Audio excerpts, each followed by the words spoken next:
200, 300 gestantes de esas 1000 que son la población, ¿no? ¿Qué son los sujetos que al final yo voy a estudiar? O sea, yo voy a extraer la información de la muestra con la intención de inferirlo a la población. Porque al final, cuando yo quiero establecer, por ejemplo, un parámetro, digamos, la prevalencia de preeclampsia, digamos. La prevalencia de preeclampsia, la incidencia de preeclampsia en las gestantes del Hipólito Unanue en el año 2020. Como yo no puedo acceder a todas las gestantes, digamos que sean 1000, yo no puedo físicamente, no tengo los recursos para acceder a o obtener la información de esas 1000 pacientes, lo que yo hago es una muestra. De repente hago una muestra de 200, 300 gestantes y yo extraigo la información de esas 200 o 300 gestantes para inferir los resultados de mi muestra en mi población. Es decir, la razón de ser de mi muestra es porque yo quiero información de la población.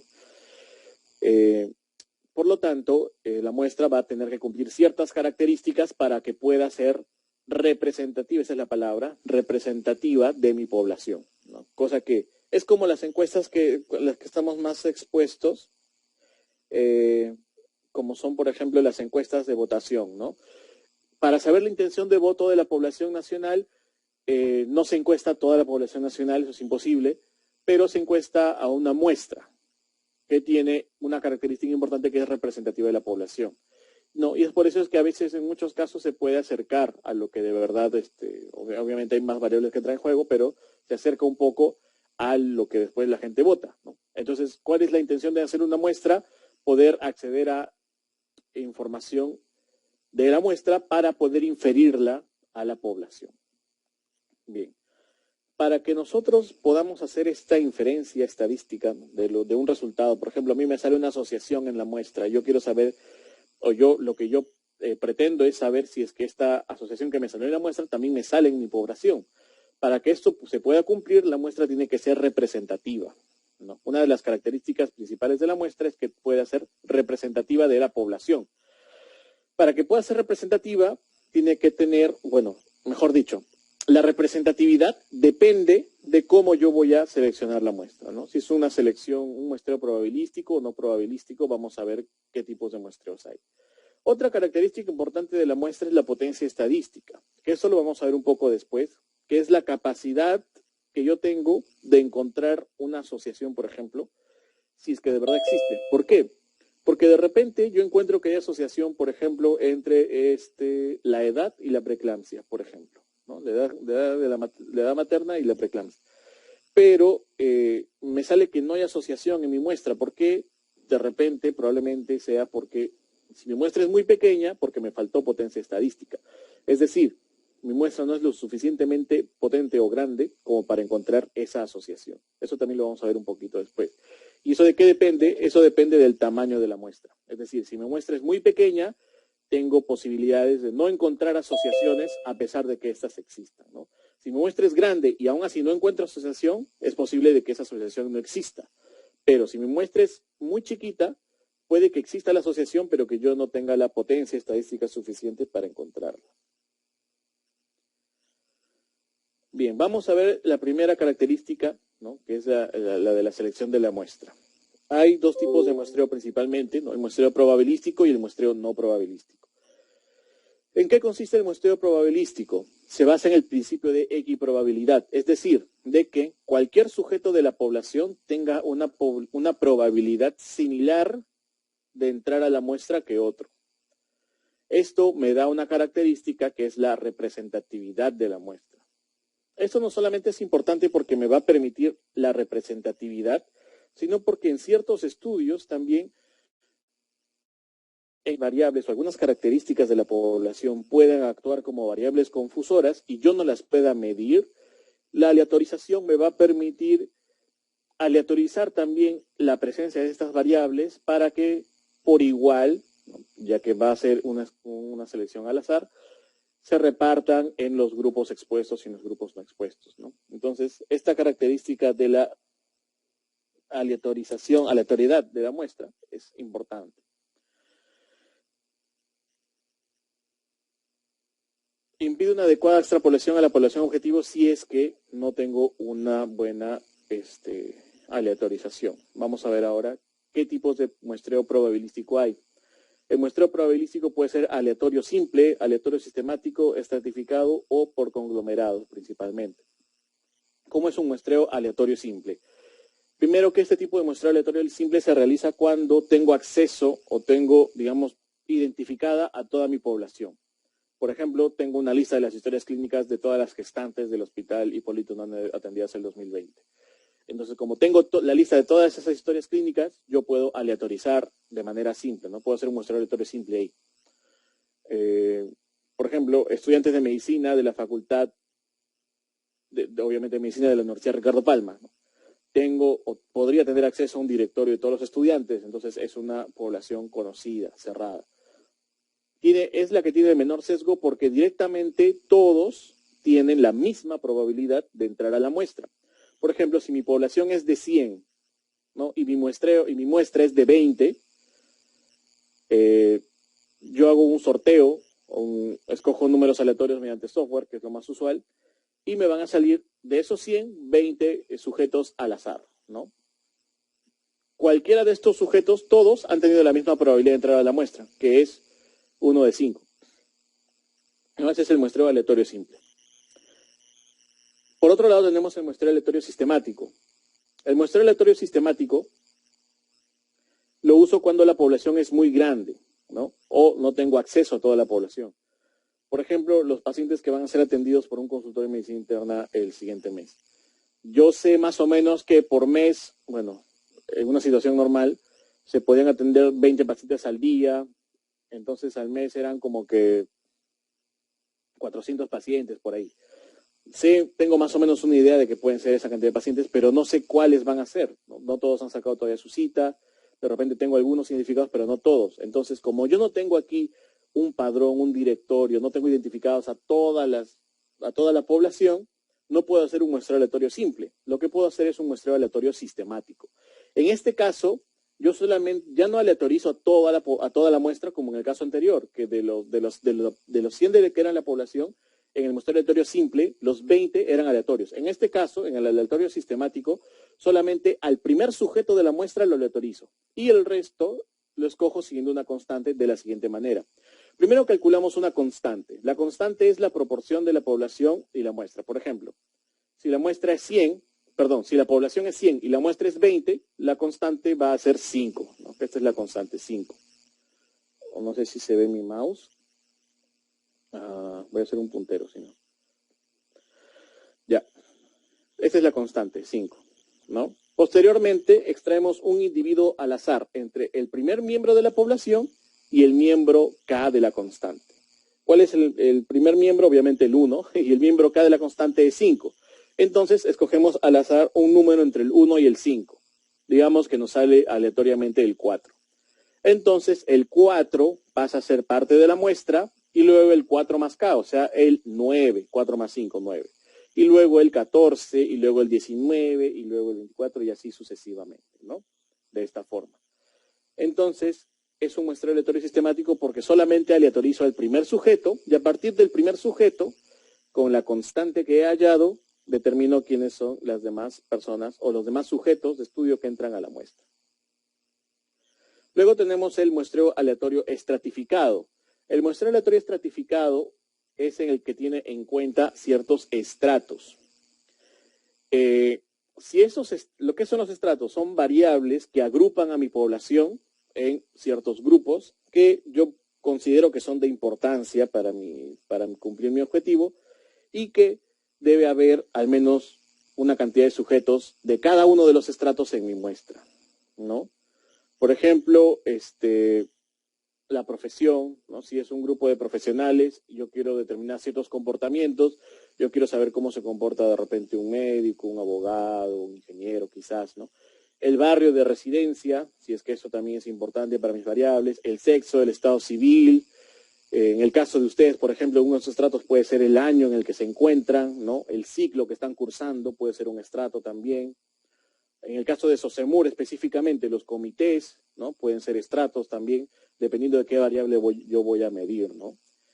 Hay dos formas de hacer este muestreo aleatorio estratificado. Uno es con afijación simple y otro es con afijación proporcional.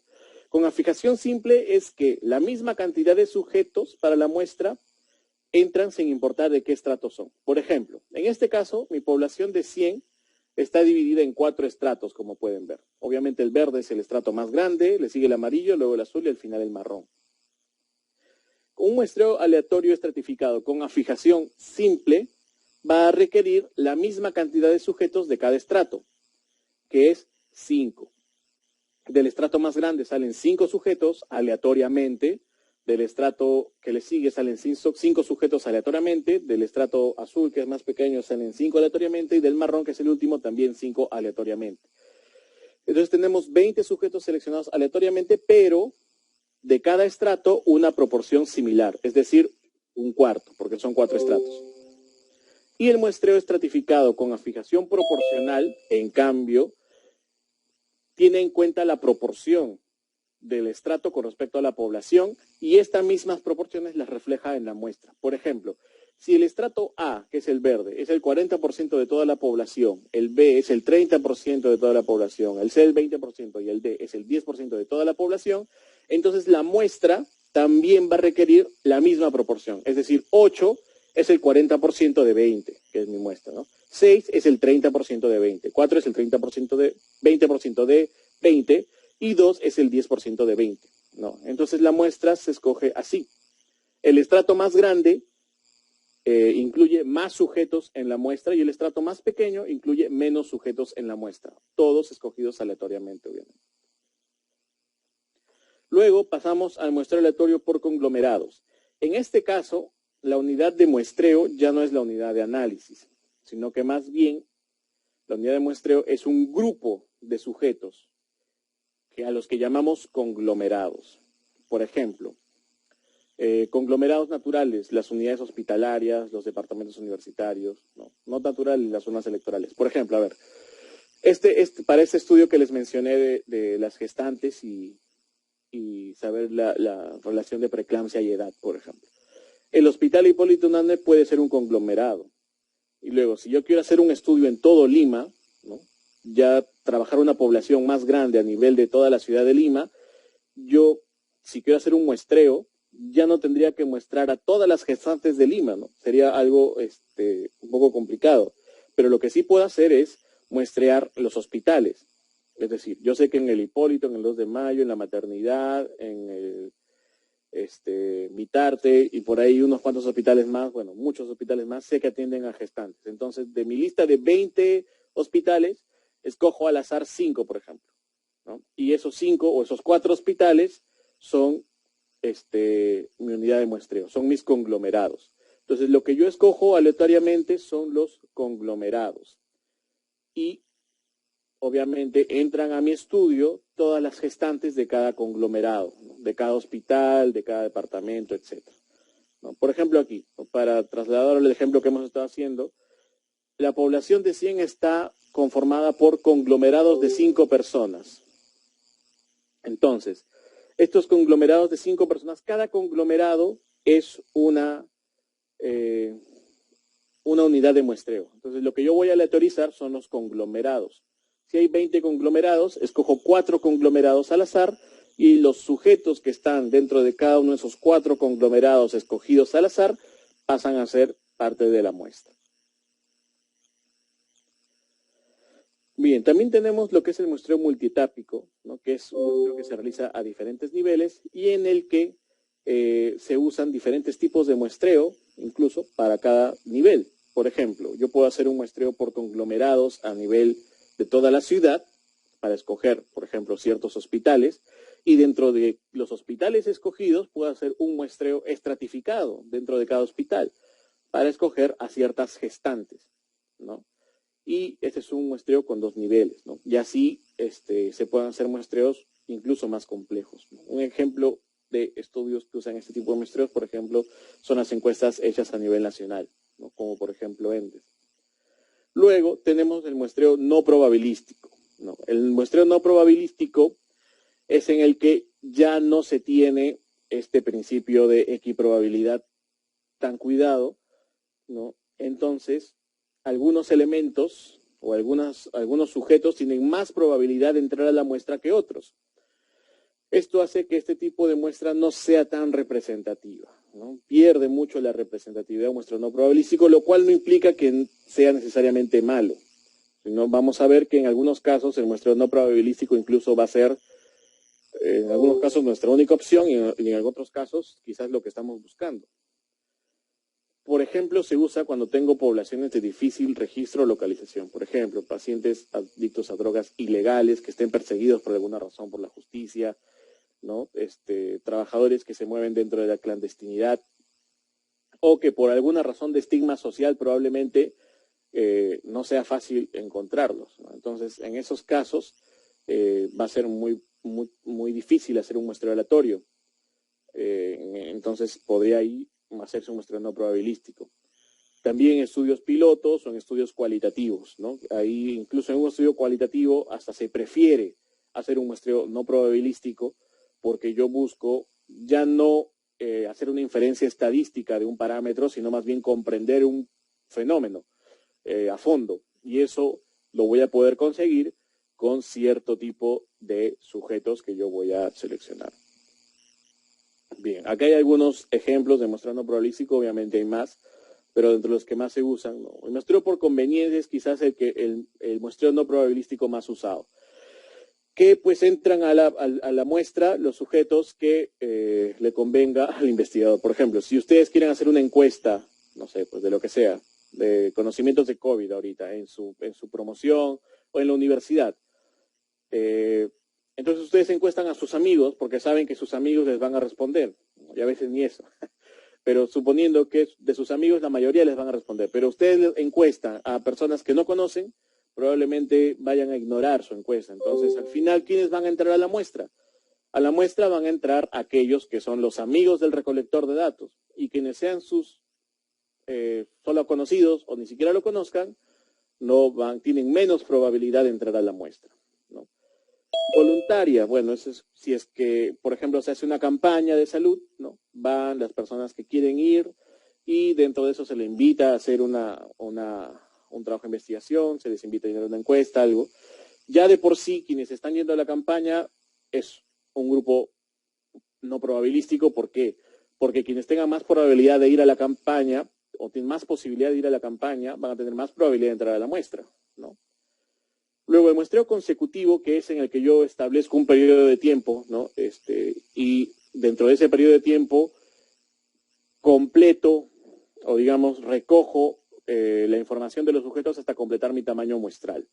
Dentro de todos los muestreos no probabilísticos, probablemente este sea el que menos, un poquito más de representatividad nos puede dar, ¿no? Dependiendo de cuán amplio sea el periodo de estudio y qué tan grande sea la muestra. Y el muestreo bola de nieve es aquel en el que yo contacto a un miembro de la población, ¿no? Y a partir de esto espero que este miembro de esta población, a la cual tengo muy poco acceso, me permita conocer a más miembros de esa población y a partir de estos nuevos miembros que voy conociendo, hacer lo mismo y aumentar mi muestra como si fuera una bola de nieve, ¿no? A ver, María Fernanda nos comenta, ahora vamos a pasar las cuentas por grupos de WhatsApp y esperar que lo respondan. ¿Qué tipo de muestreo sería ese? Bueno, eso sería un muestreo, obviamente no probabilístico, muy probablemente sea por conveniencia, ya que quienes van a contestar la encuesta van a ser quienes tengan más tiempo libre, conozcan a la persona que lo ha enviado, tengan más afinidad con esa persona, sean de una forma de ser, digamos, más que les guste colaborar, probablemente, ¿no? Y como eso es un buen ejemplo porque en parte es eso y en parte también como es voluntario, si bien es cierto no es una invitación formal, sino que se está invitando a todos, al final van a llenar quienes quieran y puedan llenar. ¿Cuál es el problema también yendo por el otro lado de lo que les comenté con el muestreo aleatorio, que nos permitía aleatorizar también ciertas variables que yo no puedo medir que pueden sesgar algunos resultados? Es que, por ejemplo, si ustedes hacen una encuesta sobre estrés o sobre síndrome de burnout en estudiantes de medicina y lo mandan por WhatsApp, a un grupo de WhatsApp, la gente que tiene burnout o la gente que tiene estrés probablemente no lo vayan a llenar, ¿no? Entonces van a estar caracterizando población que no es la que ustedes están pretendiendo caracterizar. O de repente van a decir, la prevalencia de burnout es bajísima, claro, porque se han hecho una encuesta por WhatsApp. Nadie que tiene burnout va a llenar una encuesta por WhatsApp, entonces obviamente su prevalencia de burnout va a ser bajísima, porque todos los que tienen burnout no van a contestar la encuesta, ¿no? Esos son algunos de los problemas del muestreo no probabilístico. Pero en cambio, si yo quiero hacer un estudio cualitativo, ¿no? En ese caso, yo sí, pues, ¿no? Tendría que buscar ciertos perfiles, y ahí sí tendría que hacer un muestreo por conveniencia probablemente. Bueno, si es que vemos en un momento estudios cualitativos, hay ciertos tipos de muestreo en los que yo necesito cierto perfil, ¿no? Entonces, en este caso no voy a aleatorizar, sino que voy a buscar cierto perfil de los participantes para que yo pueda entender cierto fenómeno. Entonces, bueno, eso principalmente. Ahora vamos a ver el cálculo del tamaño de muestra. Recordemos que el cálculo de tamaño de muestra, lo que hemos visto hasta ahora es cómo selecciono la muestra. Ya, que sea aleatorio, que sea no aleatorio, que sea por conveniencia, aleatorio simple. Esto es cómo selecciono la muestra. Hemos estado trabajando con el ejemplo hipotético de una población de 100 personas y una muestra de 20. Pero otra cosa muy diferente es cuántas personas yo necesito para mi muestra, ¿no? Para eso tenemos que tener otras consideraciones. El cálculo del tamaño muestral es la que nos va a permitir tener suficiente potencia estadística en el caso de que yo busque asociaciones, ¿no? ¿Cómo vamos a calcular el tamaño muestral? Para eso nos vamos a apoyar en un programa que se llama EPIDAT, que no sé si lo tienen, pero sí les recomiendo mucho que se lo descarguen. Pesa poquísimo, es gratis y les va a ayudar no solamente con lo de muestra, sino con muchas otras cosas más. Pero para lo que es cálculo de tamaño muestral, es una de las mejores herramientas y yo les recomiendo mucho. Primero, para trabajar, por ejemplo, para un estudio en el que mi objetivo es determinar una proporción o una prevalencia. Claro. EPIDAT. La última versión que está saliendo es el 4.2, me parece. EPIDAT 4.2.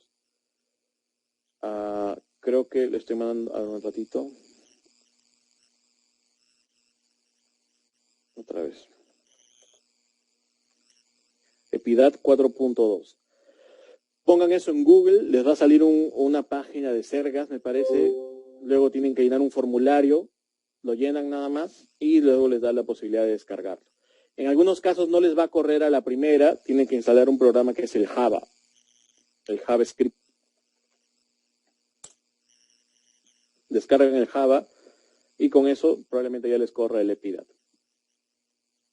Bien. Entonces, primero, para hacer un muestreo para un estudio en el que mi objetivo general es determinar una prevalencia o una proporción. Por ejemplo, lo primero que tengo que hacer es, obviamente, saber qué variable es la que voy a evaluar. Por ejemplo, si mi objetivo es determinar la prevalencia de síntomas ansiosos en estudiantes de medicina de la FAMUR, entonces, lo que yo voy a buscar es la prevalencia, entiéndase prevalencia en este caso como proporción, ¿no?, de síntomas ansiosos. Entonces voy a buscar un antecedente, de preferencia un antecedente de una población lo más similar posible sobre que tenga o que me reporte la prevalencia de síntomas ansiosos en una población lo más similar posible. En este caso, de repente, tenemos esta, ¿no?, sintomatología ansioso-depresiva en estudiantes de medicina. Y dentro del resumen aquí veo que en los resultados hallaron una prevalencia de sintomatología ansiosa del 34,1%. Entonces, con esa prevalencia de sintomatología ansiosa del 34,1%, yo me pongo a la tarea de hallar el tamaño de muestra, ¿no? ¿Qué otros elementos necesito? El tamaño de mi población. ¿Cuántos estudiantes de medicina hay en la facultad, ¿no? Ese sería el tamaño de la población. Y si no conozco el tamaño de la población, trabajo con una población infinita. La precisión, que suele ser generalmente el 5%, el nivel de confianza, que suele ser del 95%, y la frecuencia esperada, que es lo que les acabo de mostrar, ¿no? Este 34,1% es la frecuencia esperada, es decir, la prevalencia de la variable que yo estoy buscando medir en un estudio previo de una población lo más cercana posible. Entonces me voy al EPIDAT. Una vez que lo instalen, lo van a tener así. Se están grabando, ¿no? La charla se está grabando. Sí, doctor, sí le estamos grabando. Ya, bacán. Entonces esto lo pueden practicar de repente después, ¿no? Vamos a módulos, muestreo, cálculo de tamaños de muestra, intervalos de confianza, proporción. Me sale este cuadro. Tamaño de la población, si yo no lo conozco, lo dejo en blanco. Proporción esperada, 34.1, habíamos dicho, ¿no? Nivel de confianza, 95%. La precisión suele ser siempre del 5%, ¿no? Quiero calcular el tamaño de muestra y con eso ponemos en calcular. Entonces, el tamaño de muestra que yo necesitaría sería 346 para una población infinita. Infinita quiere decir de que es desconocida, ¿no? Obviamente no hay población infinita porque no hay infinitos seres humanos. Si yo tengo una población muy grande, ¿no? De 15.000, 20.000 para arriba, el cálculo prácticamente es lo mismo que si lo hiciera con una población infinita, ¿no? Un dato también aquí importante es que si yo no tengo ningún antecedente, ¿no? Pero eso es lo menos usual, lo más usual es que si hay algún antecedente que yo tenga para respaldar esa población, o esa frecuencia esperada. Ese es otro ejemplo con 25% que sale 289. Si yo no tengo ningún antecedente, entonces trabajo con la proporción esperada del 50%. Porque la proporción esperada del 50% es la que me va a dar el mayor tamaño muestral, ¿no? Para hallar una proporción, que en este caso es 385. Pero eso es si yo no tengo ningún antecedente, ¿no? Recordemos que eso casi nunca pasa, sino que no hacemos una buena búsqueda. 6.000.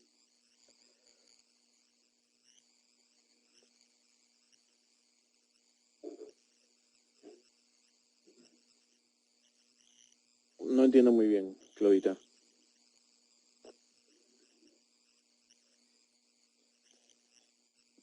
Allá, acá. A ver, si queremos hacer con una población de 6.000, a ver. Lo mismo con una población de 6.000. El tamaño de muestra baja un poquito, baja a 327, de lo que con una población infinita era 346, con una población de 6.000 es 327. Y luego 2.000. A ver, con una población de 2.000, vamos a ver, sale 295, ¿no? Obviamente, mientras menos población tenga, más pequeño va a ser el tamaño muestra, obviamente, ¿no?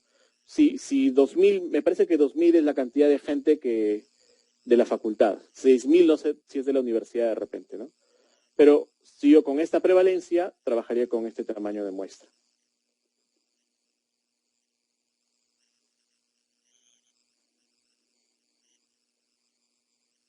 Ajá.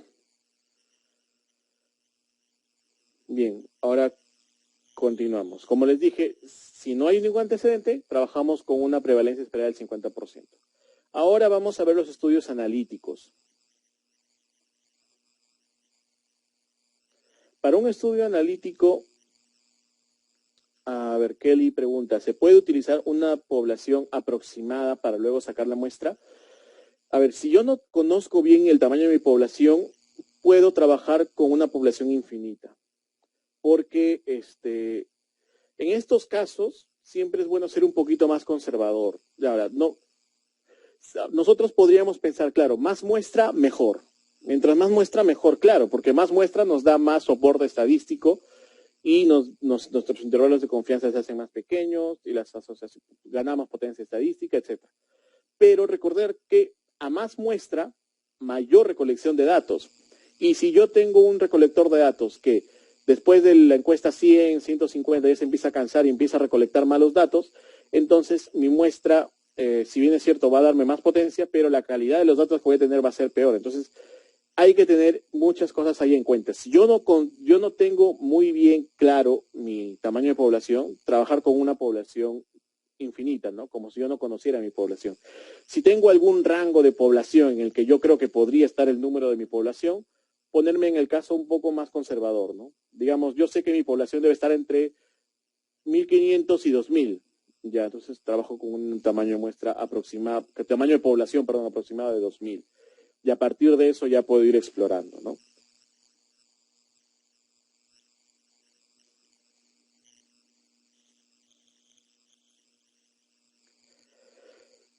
para una diferencia de proporciones o de riesgos. Como ustedes han visto seguramente en la parte de diseños, los estudios analíticos, en el caso de que, por ejemplo, querramos ver un transversal analítico, ¿no? En el que, como es transversal analítico, solamente puede haber prevalencias. Entonces, lo que podría comparar son prevalencias, ¿no? En cambio, en un estudio de cohortes, lo que yo hallo son riesgos, ¿no? A partir de la incidencia, la incidencia es una medida que se calcula a partir de unas mediciones longitudinales, puedo calcular un riesgo, y los riesgos me permiten, obviamente, hallar los riesgos relativos, ¿no? En cualquiera de los casos, ya sea prevalencias o ya sean riesgos que salen de la incidencia, se usa una fórmula similar, ¿ya? Que lo vamos a ver también en el EPIDAT. ¿Está bien que yo ponga así mi diapositiva sin pantalla completa o prefieren que la ponga en pantalla completa?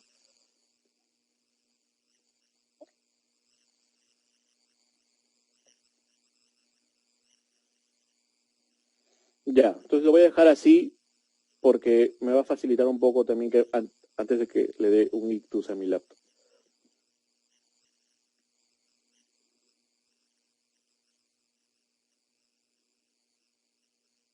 A ver, Claudia nos pregunta, si se hace un trabajo en 3 facultades, ¿se debe sacar una muestra de cada facultad o es todo y luego se ve por proporciones? Es una buena pregunta. Si se hace un trabajo en 3 facultades o un estudio multicéntrico, ¿no? Como se le llama normalmente, depende de qué tan grande es el estudio y ver la posibilidad de que yo haga un muestreo multitápico, como les dije, ¿no? De repente, escoger las facultades aleatoriamente y a partir de eso, en cada facultad hacer un muestreo. Si yo ya tengo seleccionadas 3 facultades en las que ya voy a trabajar, lo ideal sería hacer el muestreo en cada facultad, ¿no? En cada facultad, porque cada facultad va a trabajar va a tener ciertas particularidades, ¿no? Que va a ser como si fuera un grupo diferente, de preferencia, ¿no? De preferencia. Podría considerar las facultades también como estratos. En ese caso yo podría hacer un muestreo estratificado, aleatorio estratificado, con las 3 facultades, ¿no? El problema es que si yo tengo muy poca muestra de cada facultad, como si fuera un estrato, y esta facultad es muy diferente a las demás, mi población va a ser muy heterogénea como para poder extrapolar luego mis resultados a las 3 facultades, ¿no? Entonces sería mejor trabajar un muestreo para cada facultad.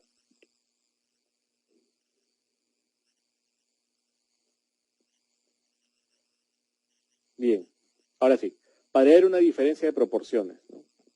Como les mencioné, para eso, en este caso, como es un estudio analítico, ya entra aquí el concepto de potencia estadística o poder estadístico, ¿no?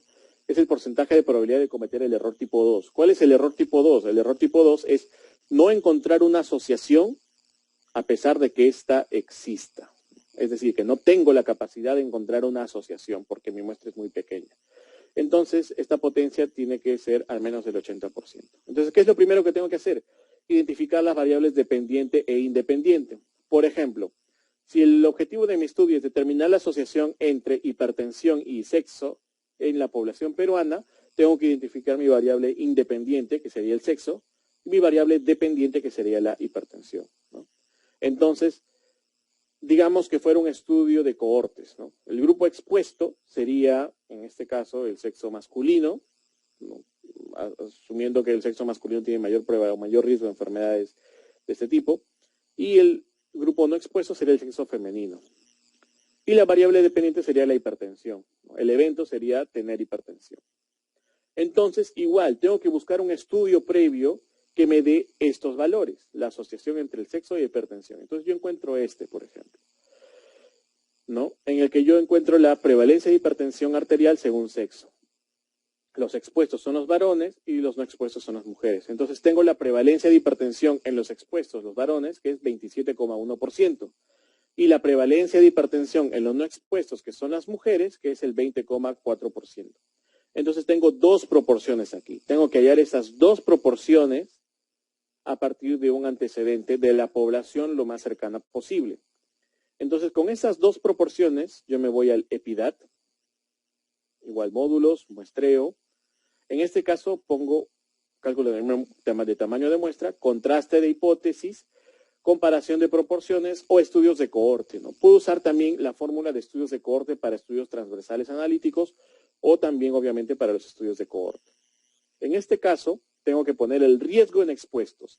Como es una fórmula para estudios de cohorte, me pregunta el riesgo. Pero si yo estoy trabajando con un estudio transversal, no va a ser el riesgo, sino que va a ser la prevalencia. Entonces, si es un estudio transversal analítico, yo voy a interpretar que acá me está pidiendo la prevalencia en los expuestos. ¿Cuál es la prevalencia en los expuestos? 27,1. 27.1. Luego me dice riesgo en no expuestos. ¿Cuál es el riesgo no expuestos? Bueno, prevalencia, porque ese es un estudio transversal, 20.4. 20.4. Basta con esos dos para yo poder calcular la diferencia de proporciones, en este caso, o de prevalencias. Razón de no expuestos y expuestos. A ver, ¿cuál es la razón de no expuestos y expuestos? No expuestos son 7.197 y expuestos son 7.059. Vamos a hacer la división. 7.197 entre 7.059. Me sale 1,01, o sea, casi que es 1. Entonces acá yo le pongo razón de expuestos no expuestos, 1. ¿No? Porque es casi 1. Ahora, si acá fuera diferente, ¿no? Si acá de repente mujeres fueran 14.000 y hombres fueran 7.000, ¿no? Digamos acá 14.000 entre 7.000, la razón de no expuestos y expuestos es 2. En este caso, acá pondría ya 2, ¿no? Y así, yo dependiendo de cómo se me presentan los datos en mi antecedente, yo calculo esta razón de no expuestos y expuestos. En realidad, esta razón de no expuestos y expuestos sale a partir de la prevalencia que tengan los no expuestos o los expuestos, que es lo mismo, ¿no? En este caso, la prevalencia, como ven, es cercana al 50%. 7.197 y acá es 7.059. Es casi la misma. Casi como que mitad, ¿no? Casi como que mitad. Por eso es cercana al 50%, por eso es que la razón aquí es 1. ¿No? Pero si fuera, por ejemplo, que acá está el 66% y acá está el 33%, ahí la razón sería 2, ¿no? O si acá es 75% y acá es el 25%, la razón sería ahí 3, ¿no? Espero que se entienda ese concepto para continuar. Potencia estadística, el mínimo, el 80%. Yo puedo acá jugar y explorar, ¿no? Quiero saber cuánto me saldría con una potencia del 80, del 85 y luego del 90 y del 95. Entonces le pongo el mínimo 80, el máximo 95 y el incremento que sea de 5 en 5 para explorar cómo es que cambiaría el tamaño de muestra con esa potencia. Bien, entonces aquí puedo ver el riesgo, la prevalencia en expuestos, 27,1, en no expuestos, 20,4, el riesgo relativo a detectar, si es que es un estudio transversal analítico, ya no sería el riesgo relativo a detectar, sino la razón de prevalencias a detectar, 1,32. Esto se calcula automáticamente a partir de estos dos, porque si yo divido 27,1 entre 20,4 me sale 1,32, ¿no? Tan simple como eso. Entonces, con un 80% de potencia estadística, que es lo mínimo, me sale un tamaño de muestra de 1266, ¿no? Que es expuesto 633 y no expuesto 633. Con 85% aumenta. Con 90% de potencia aumenta. Y el 95% de potencia también aumenta. He puesto aquí que aumente de 5 en 5. Eso es como para yo explorar cómo sería la potencia. ¿Cuál sería el tamaño de muestra con otras potencias, ¿no? Ahora, si yo hago un estudio de cohortes, el procedimiento es exactamente el mismo, solamente que en mi antecedente ya no voy a buscar un estudio transversal, sino que voy a buscar un estudio de cohortes y los expuestos y los no expuestos van a ser grupos a los cuales se le hizo el seguimiento y ya no voy a obtener la prevalencia de hipertensión, sino que voy a obtener la incidencia, el riesgo de hipertensión. Y el riesgo se calcula a partir de la incidencia, ¿no? Entonces, yo pondría, en este caso, como me pide acá la fórmula, acá sí pondría el riesgo en expuestos y el riesgo en no expuestos, ¿no? Y calcularía el tamaño de muestra para un estudio de cohortes. Esta fórmula de estudio de cohorte me sirve para estudios transversales analíticos y para estudios de cohortes longitudinales. es lo mismo si yo, en realidad si ustedes tienen el interés, pueden acá jugar un poco con esto, ¿no? Comparación de proporciones de grupos independientes, en realidad es lo mismo, ¿no? Simplemente pongo la proporción 1, la proporción 2, la razón entre tamaños muestrales, que sería la razón de no expuestos y expuestos en el otro, y la potencia estadística, ¿no? Y me va a dar el mismo resultado. Luego tenemos para calcular un tamaño de muestra. Bueno, eso es lo mismo que hemos visto, lo mismo. Para calcular un tamaño de muestra para un estudio de casos y controles, ¿no? Ya hemos visto para un estudio transversal analítico y para un estudio de cohortes. Ahora, para un estudio de casos y controles es diferente. ¿Por qué? Vamos a ver. Primero tenemos que, como siempre, identificar nuestra variable dependiente e independiente. Vamos a trabajar con las mismas variables, ¿ya? Solamente que ahora el diseño del estudio sería diferente. Ya no voy a hacer un estudio de transversal analítico ni un estudio de cohortes, sino más bien un estudio de casos y controles. En ese caso, ¿no? Mi objetivo va a ser determinar la asociación entre hipertensión y sexo, ¿no? Igual, los casos, ya que la variable dependiente es la hipertensión, los casos serían los hipertensos y los controles serían los no hipertensos. Y los expuestos siguen siendo los varones y los no expuestos son las mujeres. Entonces, busco un antecedente, vamos a trabajar con el mismo por comodidad, pero de preferencia debería ser un estudio de casos y controles, ¿no? En una población lo más similar posible. Si no encuentro un estudio de casos y controles, puedo trabajar con un estudio transversal analítico o un estudio de cohortes, pero los cálculos los vamos a hacer de la siguiente forma. En este caso, ya no voy a calcular la prevalencia de hipertensión en los expuestos y en los no expuestos, sino que voy a calcular la proporción de casos expuestos. ¿Quiénes son los casos? Los hipertensos. ¿Quiénes son los expuestos? Los varones. Entonces, ¿cuál es la proporción de casos expuestos? El porcentaje de varones en los hipertensos.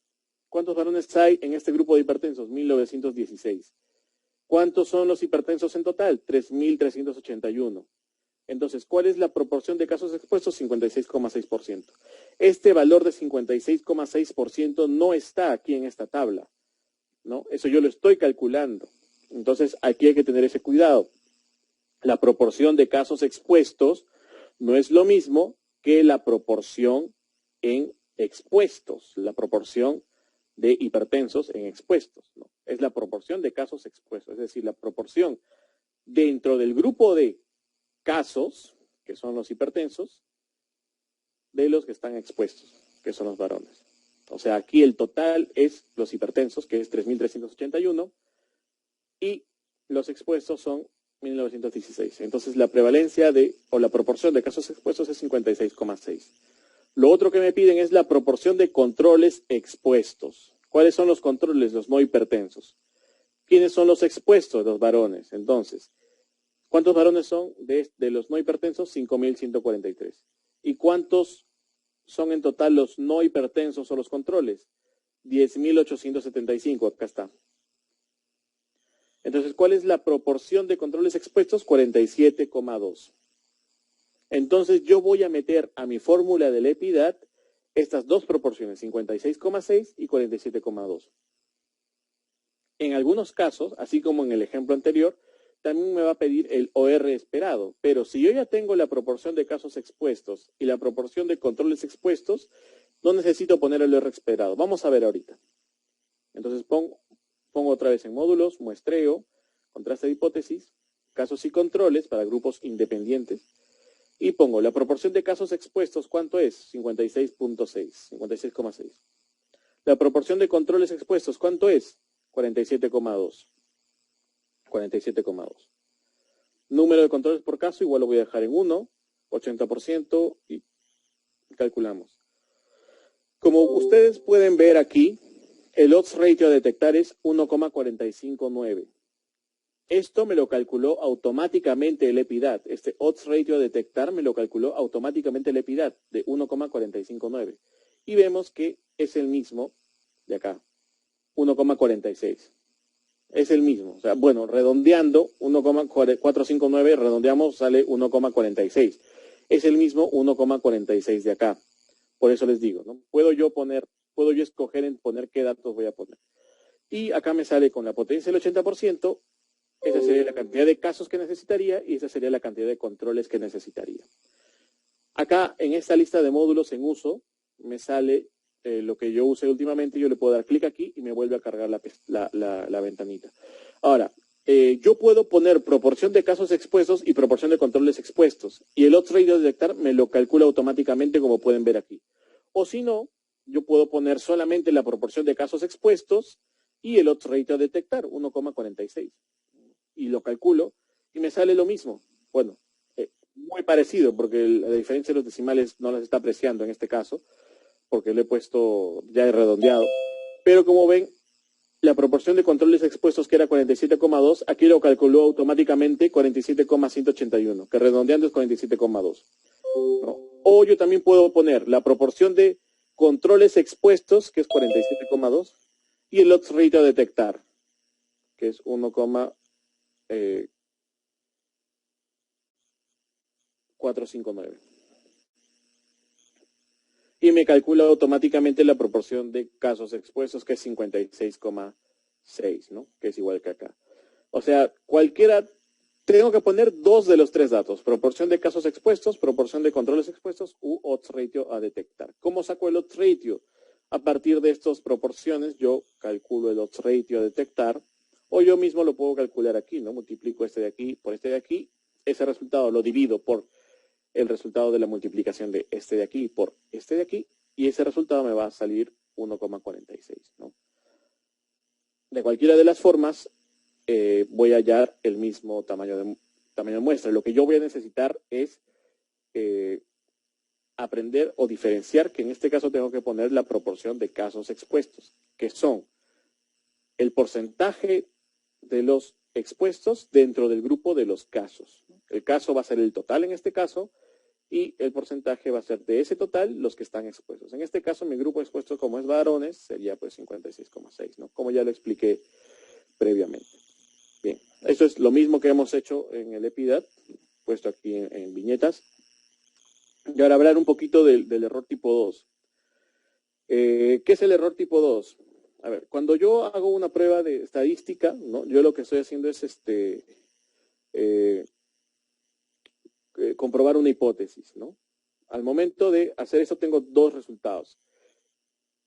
Como tengo dos hipótesis estadísticas, la hipótesis nula y la hipótesis alterna, básicamente la hipótesis nula es la que me dice que no hay asociación, ¿no? Que las prevalencias o las incidencias que estoy comparando son iguales, por lo tanto no hay asociación, ¿no? Y la hipótesis alterna es la que me dice que sí hay asociación, porque las prevalencias o las incidencias o los riesgos que estoy comparando son diferentes. Es decir, que la exposición a una variable cambia la prevalencia en comparación a la no exposición. Entonces, esta diferencia me indica que sí hay asociación. Entonces, si la hipótesis nula es verdadera y yo no la rechazo, es decir, yo acepto la hipótesis nula, estaría todo bien. ¿Por qué? Porque yo estoy aceptando la hipótesis nula, que dice que no hay asociación, y esta hipótesis nula es verdadera. Entonces, estoy aceptando la hipótesis verdadera, todo bien. Pero si en cambio la hipótesis nula es verdadera y yo rechazo la hipótesis nula, estaría cometiendo el error tipo 1, que es decir que cuando yo rechazo la hipótesis nula, acepto la hipótesis alterna. Es decir, cuando yo rechazo la hipótesis nula, digo que sí hay asociación, porque estoy aceptando la hipótesis alterna que dice que sí hay asociación. Entonces, cuando yo digo que sí hay asociación, cuando en realidad no la hay, porque si la hipótesis nula es verdadera es porque no hay asociación, estoy cometiendo el error tipo 1. Error tipo 1 es decir que sí hay asociación cuando en realidad no la hay. Y el error tipo 2 es cuando yo acepto la hipótesis nula, es decir, yo digo que no hay asociación, cuando en realidad la hipótesis nula es falsa, o sea, cuando en realidad sí hay asociación. El error tipo 2 es decir que no hay asociación cuando en realidad sí hay asociación. Ahora, si yo rechazo la hipótesis nula, digo que sí hay asociación cuando en realidad la hipótesis nula es falsa, es decir, que si hay asociación, también todo bien. Entonces, cuando yo trabajo con una potencia del 80%, ¿no? Que suelo poner esta potencia del 80%, en realidad yo trabajo con un 20% de probabilidades de cometer el error tipo 2, ¿no? Es el tolerable, por así decirlo. ¿Qué es el error tipo 1? Creer que sí hay asociación cuando en realidad no hay asociación. ¿Qué es el error tipo 2? Creer que no hay asociación cuando en realidad sí hay asociación. Bien, para finalizar ya, vamos a ver los criterios de selección. los criterios de inclusión y exclusión. ¿Qué son los criterios de inclusión? Las características que deben cumplir los sujetos de la muestra, ¿no? Que son básicamente las características o el perfil de la población que quiero estudiar, ¿no? Y los criterios de exclusión son aquellas condiciones, ya sea del sujeto, del ambiente, de cualquier índole, que me impidan hacer una adecuada medición de las variables o un adecuado análisis. Por ejemplo, tenemos este estudio, ¿no? Que es la influencia de la aplicación de esta intervención, ¿no? Kinesiotapping en la velocidad y precisión de lanzamiento de atletas de balonmano. Es decir, quiero saber si esta intervención, en este caso creo que sí, mejor la voy a ampliar para que se pueda ver bien. Lo que quiero ver aquí es si es que esta intervención mejora o influye en la velocidad y precisión del lanzamiento de atletas. ¿Cuáles serían los criterios de inclusión? Que los atletas tengan al menos 6 años de experiencia, ¿no? Para que sean, digamos, que tengan una habilidad de base uniforme, no haber sufrido ninguna lesión que haya requerido cirugía, no sufrir ni haber sufrido ninguna lesión en el hombro en los últimos 6 meses, participación voluntaria en el estudio. A diferencia de los criterios de exclusión, que no son la negación de los criterios de inclusión, muchas veces acá ponemos al menos 6 años de experiencia en balonmano, y acá pondríamos que tengan menos de 6 años de experiencia en balonmano. No tiene sentido. Porque si no les estoy incluyendo, yo no tengo por qué excluirlos. A veces ponemos acá que tengan entre 10 y 20 años, y acá, criterios de exclusión, que no tengan entre 10 y 20 años, ¿no? O que tengan menos de 10 y más de 20. O sea, no repetir los criterios de inclusión en los de exclusión, ¿ya? No es eso. Sino que acá ponemos situaciones que impidan una adecuada medición. Por ejemplo, incomparecencia en alguna medición, es decir, que no se presenten a su turno de medición. Eso es un criterio de exclusión. Presentar proceso febril en los días de la medición, ¿no? O sea, cumple con todo esto, ¿no? Tiene 6 años de experiencia, no sufrió lesiones, no tuvo cirugías, pero el día que le toca hacer la medición, el sujeto va y está con fiebre. Entonces, hay que excluirlo porque eso puede afectar en lo que yo quiero medir, que es la velocidad y precisión del lanzamiento, ¿no? Esto se puede ver afectado por esta fiebre. Entonces, el resultado que me va a dar probablemente sea influido por esto y ya no me sirve para saber la eficacia de esta intervención. Entonces, lo excluyo de mi análisis. Lesión de hombro entre los días de la medición, ¿no? Que se haya lesionado justo cuando estaba llegando, qué sé yo, estaba practicando y se lesionó justo un ratito antes de la medición. Hay que excluirlo, ¿no? O que sea alérgico a la intervención, ¿no? Que puede pasar, que simplemente no puede recibir la intervención porque es alérgico, hay que excluirlo también. ¿Ya? Entonces, esa es la diferencia. Espero que se entienda. A ver, acá tenemos otro estudio que podemos reforzar un poco esto. Acá otra cosa importante, siempre que pongamos los criterios de inclusión, exclusión, hay que hacer un flujograma de cómo van siendo excluidos los pacientes que han sido en primera instancia incluidos, ¿no? Por ejemplo, 340 pacientes diagnosticados con hipertensión arterial, mayores de 18 años que acudan a los consultorios externos de cardiología del Hospital del Revaliat, ¿no? Esos serían, digamos, la población. 7 personas que no cumplieron los criterios de inclusión. ¿Cuáles? 5 no cumplieron el criterio de inclusión porque eran analfabetos y 2 no cumplieron porque tenían deterioro cognitivo. Luego, 21 personas no cumplieron, que cumplieron los criterios de inclusión, pero que rechazaron participar, ¿no? De estos quedan esta cantidad. Y después, los criterios de exclusión, ¿no? 10 personas no diligenciaron correctamente las encuestas, es decir, no llenaron bien la encuesta, que es un criterio de exclusión, y al final quedan estos, la población o la muestra, digamos, final, que sería 302, ¿no? Esa es una forma muy bonita de poder poner en flujograma para que uno sepa cuál fue el proceso de inclusión-exclusión de la población que al final se incluyó. Bueno, chicos, eso sería todo por ahora. Gracias. No sé si tienen alguna consulta.